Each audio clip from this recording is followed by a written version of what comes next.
Hello, thank you for subscribing and opting dun sa subscribing dun sa opt-in box sa pagbigay niya ng information. And in this video, as I promised, ay papakita ko sa inyo on how could you start an online home based business.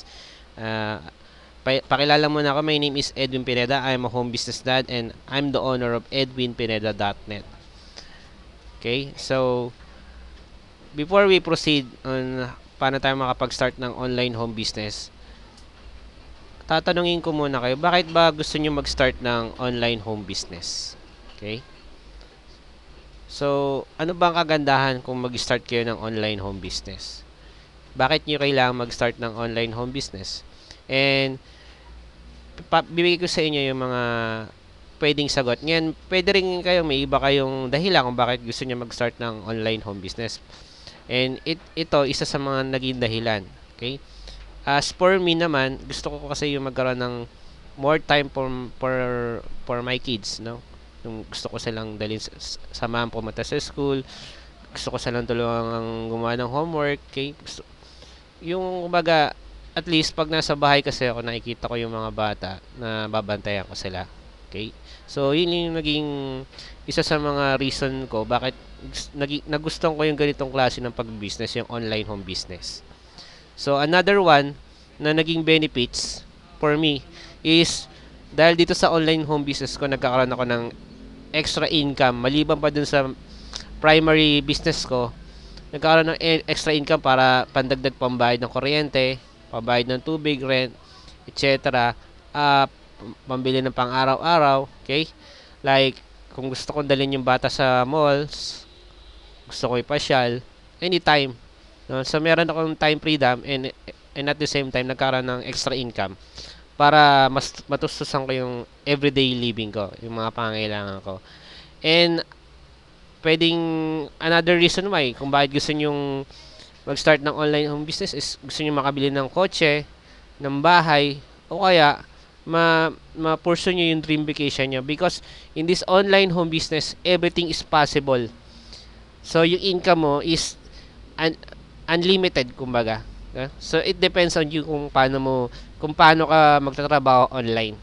Okay?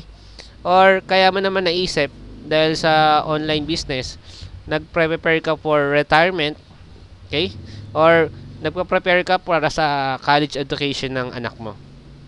Okay? So, pwede kasi ang online business, pwede mo rin siyang gawin part-time, no? It depends on you. Kung gusto mo muna siyang gawing part-time while enjoying your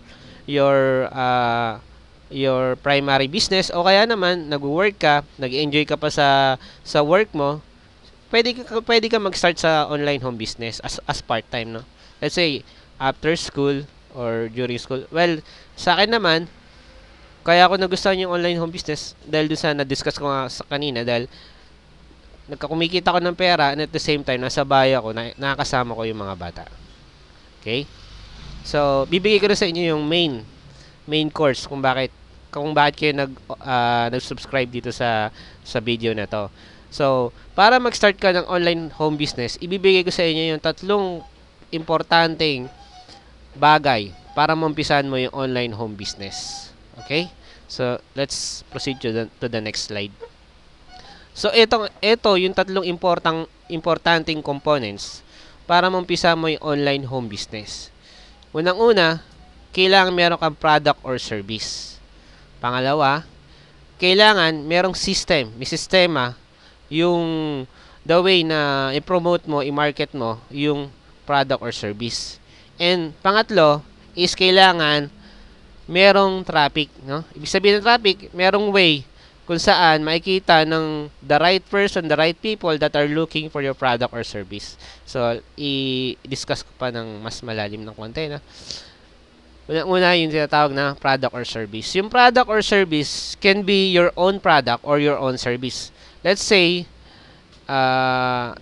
nagpo-provide ka ng service as a professional, no? As a lawyer, dentist, or any kind of service. Okay? So, pwede mong gawin yan. Pwede ka mag-start ng online home business. Pwede mo siyang, pag gusto mong magkaroon ng larger market, pwede mo siyang i-online, ipasok as online. Or you have your own products. Okay? So, depende kung anong products mo. About health, helping, anything that could help, could improve the life. Ma-improve yung buhay ng tao. Okay? So, that is kung meron kang sariling product or service. Next naman, kung wala kang sariling product or service, no? Affiliate products. No? Dito ako nag-start. As an online home business, nag-start ako dahil wala naman akong sariling product or service. Nag-start ako as an affiliate. Okay? What do you mean by affiliate? Nagpo-promote ako ng product or service na ginawa ng ibang tao. So, how do I get fee for service? So, I get a certain amount of money or commission, kung tinatawag, fee for service, dun sa pagkakabenta o pagkakabili ng produkto. So, whenever nagkakaroon ng sales dun sa product or service na pinopromote ko, nagkakaroon ako ng income. Okay? So, another one, kung wala ka rin product or service, why not promote a network marketing company, their product or their service? So, marami rin klase ng network marketing company. And mamaya, discuss ko sa inyo bakit maganda rin siyang i-promote yung network marketing company, product or service. Okay? So, let's move on. Now, before ka mag-market, okay? Bago mo i-market yung product or service mo, these are the things that kailangan mong isiguraduhin, no? Because pag di mo to sinigurado na itong mga qualities na to ng product or service mo, kahit anong ganda kahit anong message sabihin mo, kahit anong promotion, recommendation, or marketing na gawin mo, kung yung mismong product is medyo hindi, no? Or hindi medyo maganda, hindi rin magtatakbo yung online home business mo. So, what are those qualities? These are, kailangang mas appeal to masses.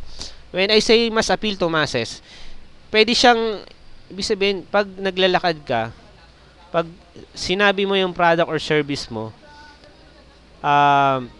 pwedeng, pag sinabi yung product or service mo, ibig sabihin, for sure, ay kailangan niya, no?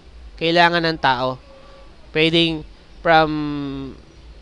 kung ang target mo is from maliit, no? Kunwari, 5 years old and old, pataas, 60 years old, mas maganda, no? Mas malaki yung age bracket na pwedeng mapunan ng product or service na gusto mong ibigay sa client mo or sa customer mo.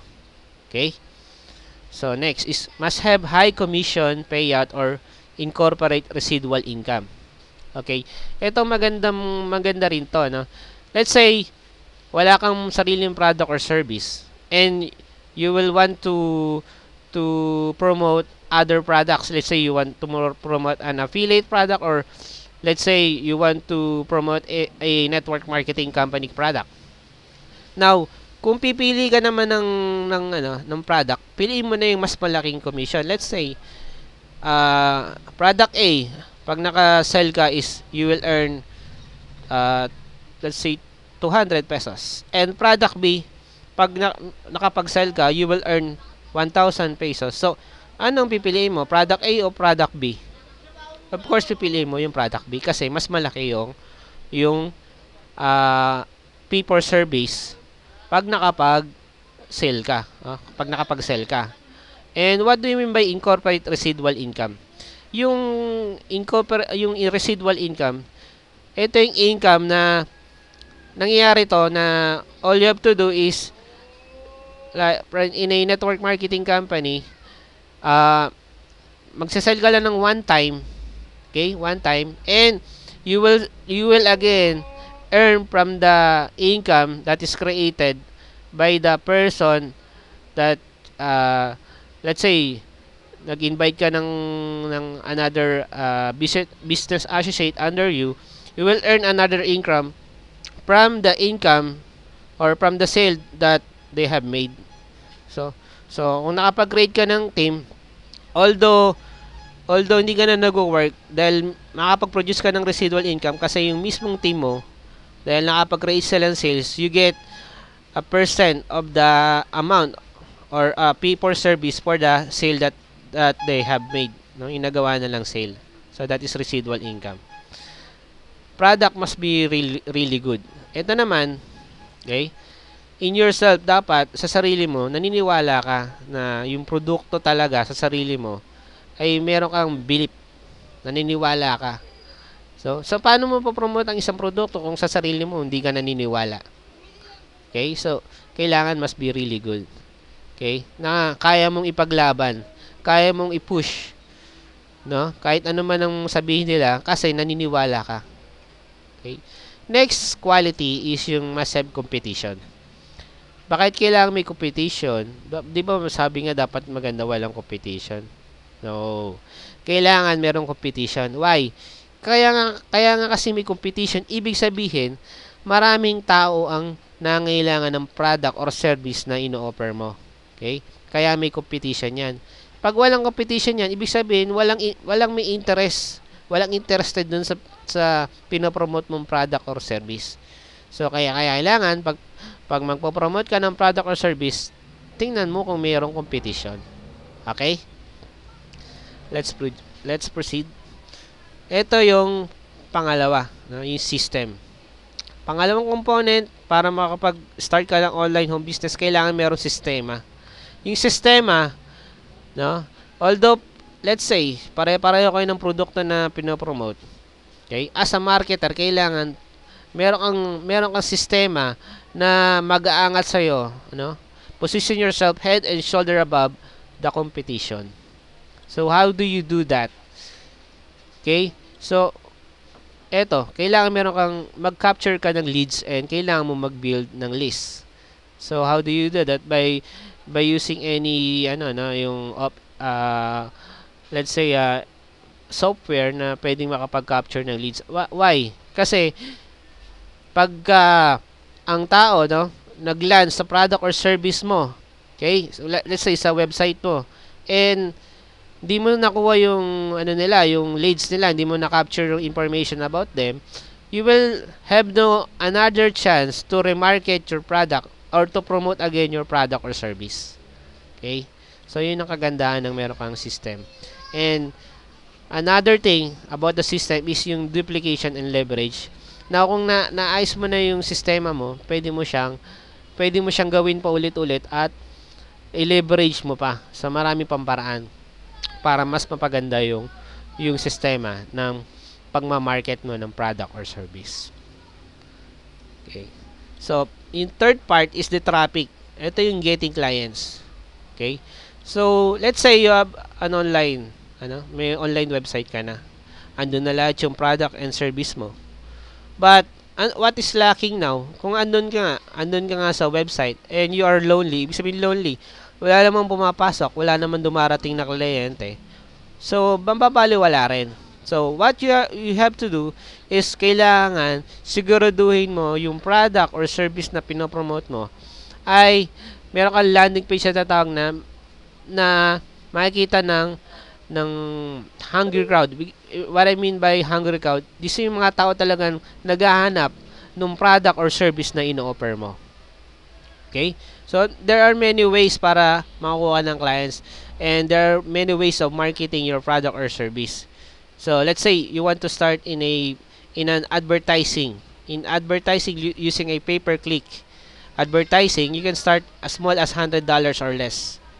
Okay? And pag sinubukan mo yan at nakita mo namang kumikita, profitable, ibig sabihin, mas malaki yung income mo, no? Pero i-check mo yung income and expenses, no? Kasi para malaman mo kung kumikita and kung profitable naman yung ginagawa mong campaign, why not scale, no? Palakihin mo pa, scale big. Okay? So, tandaan nyo lang yung tatlong component na yan.